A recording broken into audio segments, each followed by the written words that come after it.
1절부터 22절까지인데요. 따라서 이 시편은요, 다윗이 왕으로서의 그 기도라기보다는 자기 한 인간으로서 자신의 인생을 돌이켜 보면서 하나님께 드리는 기도다, 간구다, 이렇게 보면 좋을 것 같습니다. 오늘 12월 28일 한 해의 마지막 이 기도회로 참여한 여러분도 우리 1년을 좀 돌이켜 보면 내 자신을 이렇게 또 부족한 부분도 있고 또 후회한 순간들도 있고 그러지 않겠습니까? 그래서 오늘 오히려 시편 25편을 묵상하면서 내 자신을 돌이켜보는 그런 시간이 되면 참 좋겠다 이런 생각이 듭니다. 시편 25편의 특징은 또 하나 있는데요. 전에도 몇 번 언급했지만 히브리어 알파벳이 22자인데 그 22자를 한 절씩 이렇게 알파벳 하나씩 해서 쓴 시입니다. 그걸 답관체라 그러잖아요. 그러면 이게 한 절 한 절씩 이렇게 해서 이렇게 그 답관체 시의 특징을 갖고 있습니다. 먼저 전체를 보기 전에 구조를 간단히 말씀드리면 1절부터 7절까지는 세 가지 기도를 합니다.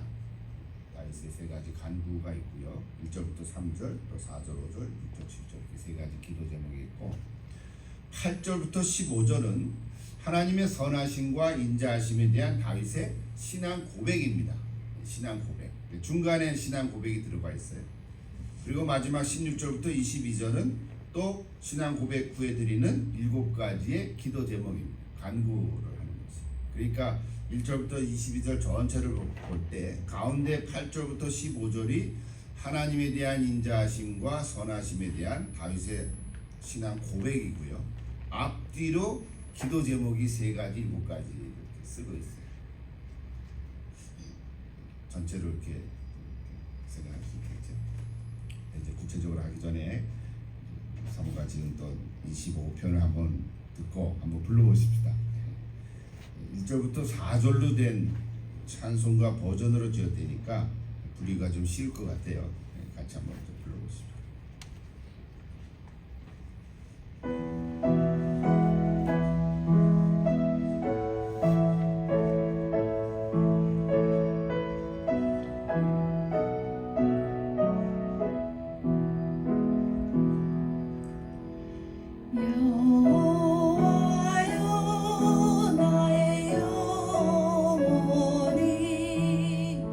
주님을 우러러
찬송가 버전으로 지으니까 우리가 좀 쉽게 부를 수 있던 것 같아요.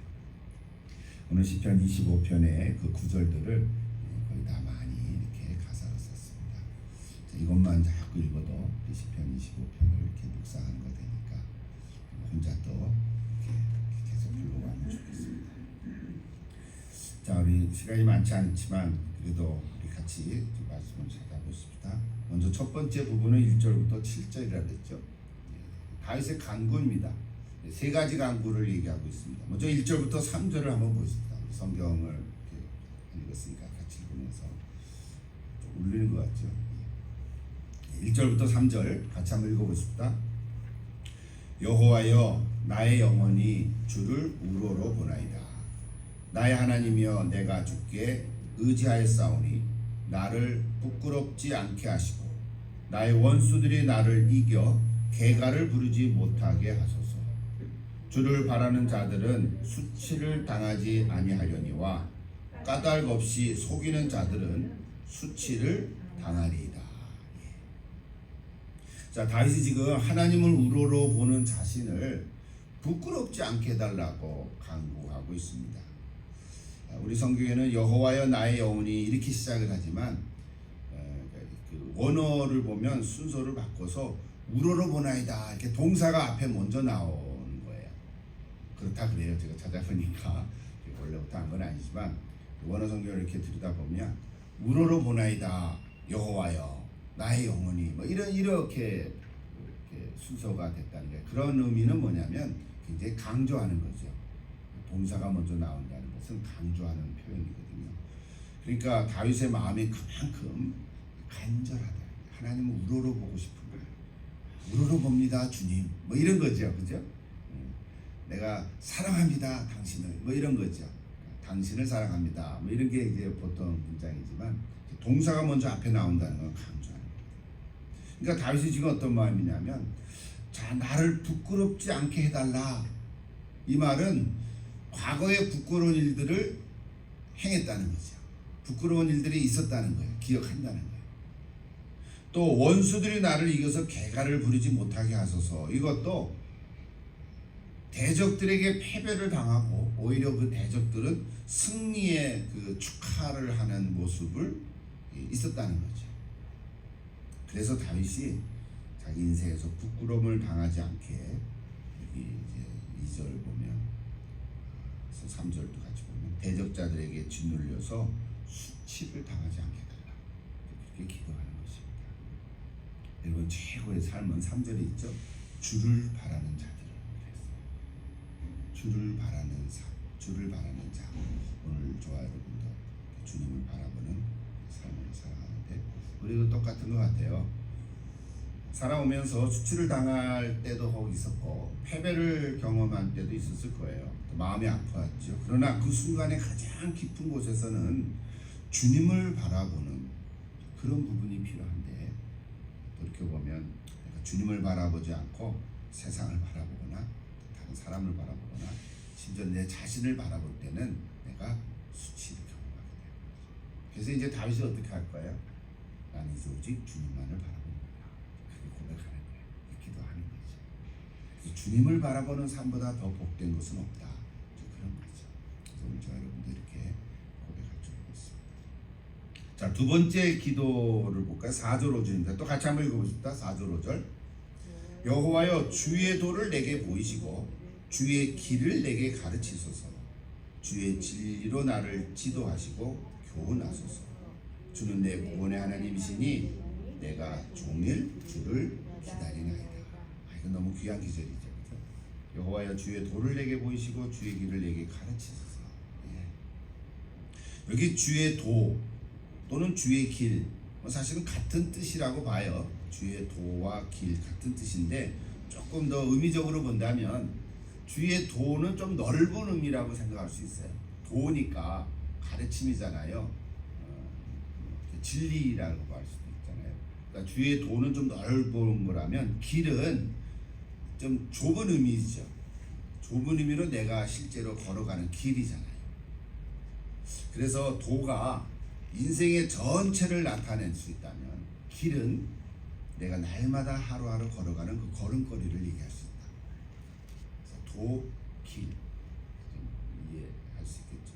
그래서 도가 인생의 어떤 전체적인 어떤 계획, 어떤 큰 그림의 모습이라면 길은 내가 하루하루 살아가는 일상생활의 삶의 모습, 이렇게 얘기할 수도 있을 거예요. 시편 119편 105절 잘 아시죠? 시편 나중에 119편 한번 보겠습니다만 제일 긴 절이잖아요. 176절. 이것도 답관체죠. 근데 그 중에 105편을 보면 이런 구절이 있어요. 주의 말씀은 내 발의 등이요 내 길의 빛이니이다. 우리가 매일 성경책 읽는데 그 매일 성경책 맨 앞에 커버에 항상 이 구절이 있어요. 119편 105절. 주의 말씀은 내 발의 등이요 내 길의 빛이니이다. 이게 내 발, 내 길 똑같죠? 그래서 오늘 시편 25편 4절에 나오는 거를 이제 순서로 바꾸면 주의 도라는 거가 내 길의 빛이라고 한다면 주의 길은 내 발의 등이라고 말할 수 있죠. 한 걸음 한 걸음. 여러분 후라시를 저 멀리까지 비치진 않잖아요. 바로 한 걸음 앞에만 비칠 수밖에 없잖아요. 그렇죠? 근데 태양빛은 전체를 비춰주잖아요. 마치 그런 의미라고 생각하면 좋겠어요. 그러니까 주의 도, 주의 도는 내 인생 전체를 가르쳐 준다면 주의 길은 내가 가는 길, 하루하루의 삶의 모습을 인도해 주십니다. 주의 도, 주의 길 함께 있으면 우리는 하루하루의 삶을 바르게 걸어갈 수 있을 줄로 믿습니다. 오늘 저 여러분이 다 부족하고 연약하고 넘어질 때도 있지만 주의 길과 주의 도, 주의 도와 주의 길, 이건 하나님 말씀 안에 있으니까 우리가 힘들어도 날마다 말씀을 읽고 묵상하면서 하루하루 살아갈 때 하나님께서 혹 지난 날에 내가 후회된 모습도 있고 또는 내 인생을 이렇게 돌이켜보면 좀 휘어진 부분도 있을 수 있을 것 같아요. 그때 내가 이렇게 갔었는데 이렇게 가서 좀 휘어졌어 내 인생이 그림이. 그러나 그 휘어진 길까지도 하나님께서는 또 합력해서 선을 이루어져 가시는 거죠. 여러분 믿습니까? 저는 그런 경우 많이 있는데 그때 그렇게 했으면 좋았지 않았나? 근데 뭐 어떻게 해요? 돌이킬 수 없는 거. 과거인데 돌이킬 수 없잖아요. 자, 우리 오늘 한 해를 마무리하면서 오늘 다윗도 시편 25편을 보면서 자기 인생을 돌이켜보면서 쓰는 거라고 할 때 우리도 돌이켜볼 때 내 인생이 이렇게 좀 휘어진 것 같아도 하나님 전체의 시각과 섭리를 볼 때는 그것이 다 합력해서 선을 이루어가시는 아름다운 모습으로 우리를 인도해 가실 줄 믿습니다. 그거 우리가 보는 거죠. 자, 세 번째 간구를 볼까요? 6절 7절인데요. 또 같이 한번 읽어보십시다. 여호와여 주의 긍휼하심과 인자하심이 영원부터 있었사오니 주여 이것들을 기억하옵소서. 여호와여 내 젊은 시절의 죄와 허물을 기억하지 마시고 주의 인자하심을 따라 주께서 나를 기억하시되 주의 선하심으로 하옵소서. 주의 긍휼하심과 인자하심. 이거 얼마나 귀해요. 긍휼, 사랑, 그래서 주의 긍휼하심과 인자하심으로 내 삶을 인도해 오셨는데 내가 젊은 시절에 죄를 범하고 허물이 있는데 그것을 기억하지 말아 주옵소서. 그렇게 하는 거예요. 젊은 시절을 언급한 거 보면 지금 나이가 많이 들었다는 거죠. 그렇지 않아서 이제 인생의 말년을 돌이켜보고. 여러분 다윗이 지은 큰 범죄의 대표적인 거 뭐가 있나요? 밧세바 사건이 있잖아요. 그건 잊을 수가 없을 거예요. 그죠? 늘 따라다니는 거예요. 내가 그때는 그랬지. 뭐 이런 거 생각하지 않았겠어요? 또 하나가 있어요. 인구조사를 한 사건이 있었어요. 하나님께서는 큰 죄라고 생각하죠. 인구조사가 왜 뭐가 그 죄가 되나? 하나님을 의지하지 않고 사람과 사람의 수, 군대 이런 거를 의지했다는 속마음을 하나님이 지적하시거든요. 근데 어떤 책을 보니까 밧세바 사건을 일으킨 그 다윗의 나이가 한 40대 후반쯤 됐다는 거예요. 49세, 40대 후반이니까 49세, 50은 안 넘고. 인구조사한 거는 60대 후반. 이제 그렇게, 그래서 어떤 49세, 67세 뭐 이렇게는 써놨더라고요. 그렇게 정말 그런지는 우리가 알 수는 없잖아요. 대충 40대 후반, 젊었을 때, 또 나이가 들어서도. 그러니까 이게 죄라는 거예요. 젊었을 때만 짓는 건 아니에요. 나이가 들어서도 지을 수 있죠.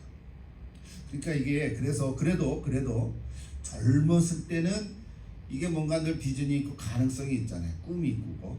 근데 젊었을 때 약점은 미숙함이거든요. 경험이 부족하니까 미숙함. 그래서 우리의 삶도 돌이켜보면 이제는 좀 우리 그런 거를 좀 덜 하지 않겠어요? 근데 젊었을 때는 좀 미숙하게 행동할 때도 있고 뭐 그럴 수도 있었잖아요. 그러니까 그런 건 똑같은 거예요. 그러니까 젊었을 때의 미숙함을 기억하지 말아달라는 기도를 하는 거예요. 여러분도 그런 기도 이렇게 해도 될까요? 이미 일어난 거 뭐 어떡하겠어요. 돌이킬 수는 없지만 하나님 기억하지 않아주세요. 저도 이제 잊어먹겠습니다. 이제 새롭게 나가겠습니다. 뭐 이런 거죠. 그래서 늘 하나님 말씀에 순종하면서 사겠습니다. 이런 얘기죠. 자, 우리 세 가지의 간구, 다윗의 간구를 이제 좀 찾아봤는데요. 1절부터 7절까지입니다. 이렇게 하면 시간이 많이 걸리겠는데 그래도 자, 25편의 가운데 토막 보십시다. 이제 8절부터 15절이에요. 8절부터 15절은 하나님의 선하심과 인자하심에 대한 다윗의 신앙 고백인데요. 한 절씩 우리가 보지 못했지만 같이 한번 읽어보십시다. 8절부터 15절 같이 천천히 같이 읽어보십시다. 여호와는 선하시고 정직하시니 그러므로 그의 도로 죄인들을 교훈하시리로다. 온유한 자를 정의로 지도하시며 온유한 자에게 그의 도를 가르치시리로다. 여호와의 모든 길은 그의 언약과 증거를 지키는 자에게 인자와 진리로다. 여호와여 나의 죄악이 크오니 주의 이름으로 말미암아 사하소서. 여호와를 경외하는 자 누구냐? 그가 택한 길을 그에게 가르치시리로다. 그의 영혼은 평안히 살고 그의 자손은 땅을 상속하리로다. 여호와의 친밀하심이 그를 경외하는 자들에게 있으며 그의 언약을 그들에게 보이시리로다. 내 눈이 항상 여호와를 바라보면 내 발을 그물에서 벗어나게 하실 것이로다. 이거는 기도라기보다는 고백이죠. 그렇죠? 하나님이 있습니다. 먼저 8절을 보면 여호와는 선하시고 정직하시니 그러므로 그의 도로 죄인들을 교훈하시리로다. 그러니까 하나님은 선하시고 정직하신 분이라고 고백하는 거예요. 맞죠? 우리도 하나님께 하나님은 선하십니다. 정직하다는 말이 좀 이렇게 뭐 거룩하십니다. 그렇죠? 죄가 없으십니다. 어둠의 그림자가 없습니다. 이렇게 표현할 수 있습니다. 그래서 그 선하신 하나님께서는 근데 오히려 죄인들을 교훈하신다 그래요. 9절과 12절에 보면은 가르치다 하는 말들이 나오죠. 죄인들을 가르치시는 거예요. 하나님은 오늘 우리들에게도 가르치시죠. 언제나 말씀을 통해서 깨닫게 해주시죠. 그래서 하나님을 가까이 하며 그 말씀을 사모하는 자에게는 복이 있다고 고백하는 거예요. 그래서 마지막 부분만 보십시다. 14절 15절에 여호와의 친밀하심이 그를 경외하는 자들에게 있으며 그 언약을 그들에게 보이시리로다. 내 눈이 항상 여호와를 바라보면 내 발을 그물에서 벗어나게 하십니다. 여기 특별히 친밀하시다, 바라본다 이런 단어가 있잖아요. 여호와의 친밀하심. 여러분 하나님이 우리를 다스리실 때, 또 우리를 사랑하실 때 얼마나 친근하게 친밀하신지. 그렇죠? 여러분 하나님이 우리를 이렇게 다가오실 때 막 험하게 다가오시면 우리가 누가 거기 가까이 가겠습니까? 하나님 우리에게 항상 사랑하는 모습으로 친밀하게 다가오세요. 그래서 여호와의 친밀하심을 맛보는 것. 이게 제가 말로 하는데 그렇죠? 여러분 이거 진짜 한번 체험하면 참 좋겠어요. 여러분 하나님의 친밀하심을 체험할 수 있나요? 이게 진정한 복인 것 같아요. 진정한 복. 여러분 이거는 가족 공동체 가운데서 느끼는 친밀함이 있죠.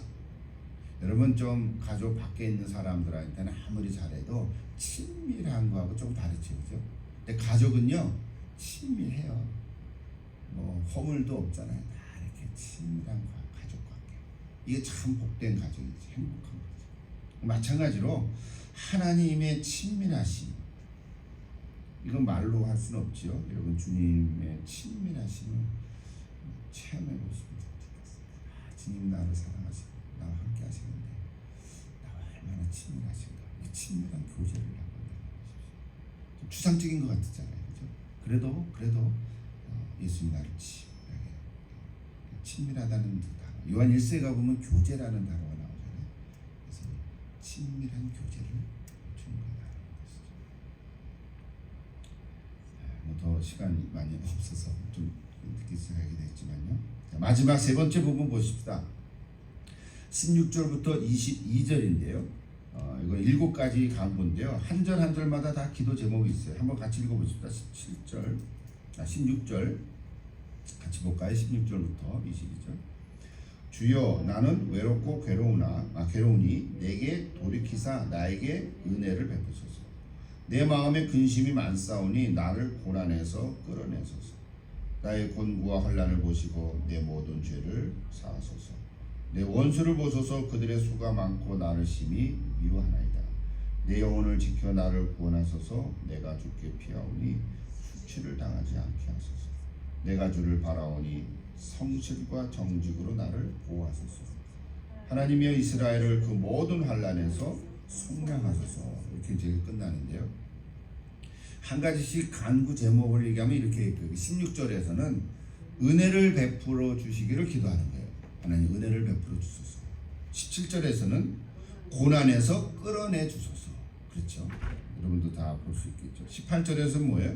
모든 죄를 용서해 주소서. 용서해 주시기를 기도하는. 19절은요. 원수들이 자신을 많이 미워하니까 지켜봐 주옵소서. 20절에서는 수치를 당하지 않게 해 주옵소서. 21절은 성실과 정직으로 자신을 보호해 주옵소서. 그리고 마지막 22절에서는 환난에서 속량해 주옵소서. 그러니까 그 구절 하나하나가 다 기도 제목들이죠. 이것만 하면 뭐 온전하겠죠, 그죠? 그렇지 않습니까?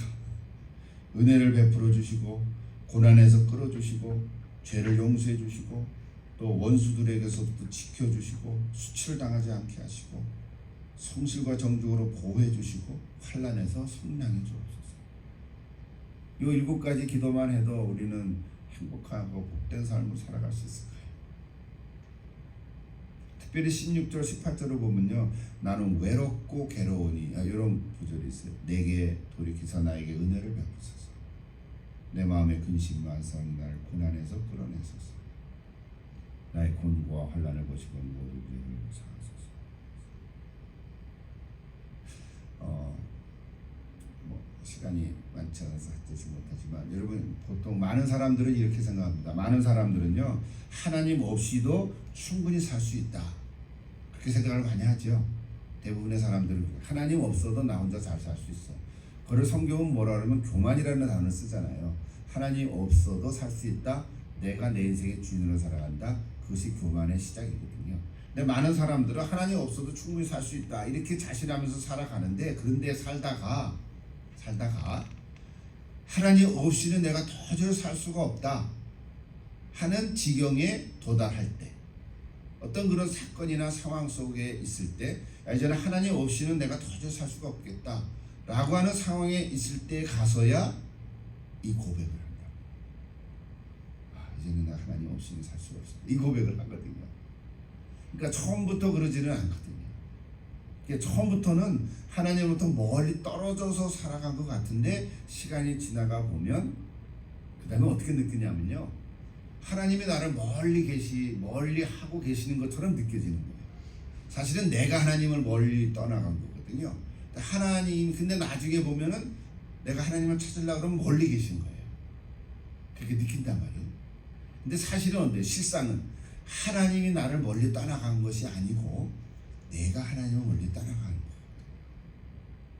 근데 그때는 모르는 거죠. 여러분 이거 짧게 말했지만 확실합니까?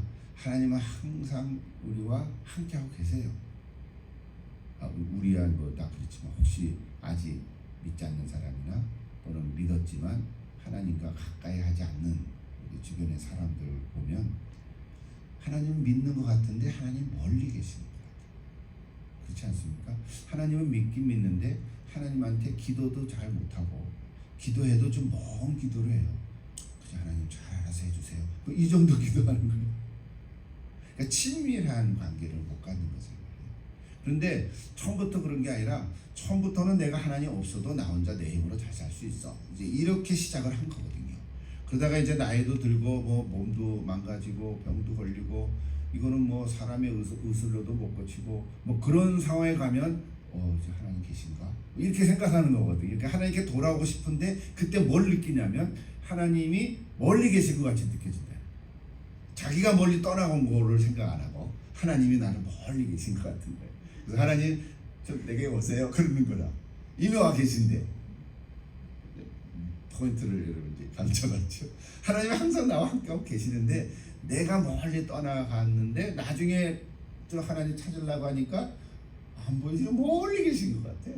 멀리 계신 것 같다고 그런 느낌을 받아요. 그럴 때 이제 고백하는 거죠. 하나님은요 그때나 지금이나 항상 같이 계세요. 그래서 하나님은 뭘 원하세요? 눈물아 내가 여기 있다. 너와 함께 하고 있는 거다. 그것만 발견하면 그다음 어떻게 돼요? 여기 계셨네요. 그것만 발견하고 체험이 되면 이제 내가 하나님 곁을 떠나지 않겠습니다. 이런 고백을. 이거 참 아주 너무 좋은 거예요. 그거 하나 우리 메시지가 다른 본문들도 좋지만 그거 하나 참 좋아요. 내가 돌이키면 됩니다. 내가 돌이키면 되는 것입니다. 마치 신약에 집을 나간 탕자가 나는 이제 여기서 굶어 죽는구나. 내 아버지 집에 가면 먹을 게 많은데. 그런데 거기서 끝나지 않고 돌이켜 집을 향해서 돌아갈 때 아버지는 항상 거기 계신다. 마치 그런 것 같습니다. 이게 복음이기도 하죠. 우리는 예수 믿는 사람들 예수는 항상 나와 함께 계시다. 그거가 깨닫게 되면 참 좋은 것 같아요. 자 마지막 절 보실까? 21절 22절 보고 끝내죠. 21절 한번 더 다시 읽어보십시다. 내가 주를 바라오니 성실과 정직으로 나를 보호하소서. 자, 이 구절은 하나님께서 하나님의 성실과 정직으로 자신을 보호해 주기를 바란다기보다는 자, 다시 보세요. 내가 주를 바라오니 성실과 정직으로 나를 보호하소서. 구절은 그렇게 돼 있잖아요. 그러니까 나를 보호해 달라고 기도하는 건데 그런데 나의 삶 가운데 성실과 정직한 길로 가도록 나를 보호해 달라는 기도예요. 조금 다르게 표현했는데 제가 이해하세요? 하나님의 성실과 정직으로 나를 보호해 주기를 바라는 거라는 기도보다는 나의 삶 가운데 성실과 정직한 길로 내가 갈 수 있도록 내가 성실하고 내가 정직하게 살아갈 수 있도록 나를 보호해 달라는 거예요. 그래서 새 번역을 보니까 이렇게 번역했어요. 새 번역에는 완전하고 올바르게 살아가도록 지켜주십시오. 훨씬 이해가 되죠. 하나님의 성실과 하나님의 정직함으로 나를 보호해달라 그렇게 얘기한 게 아니라 내가 성실하고 정직하게 살아갈 수 있도록 나를 보호해 주옵소서. 그게 더 정확한 번역이죠. 근데 우리 번역은 잘못 오해되면 하나님의 성실함으로 나를 보호해 주셔서 그렇게 된 거예요.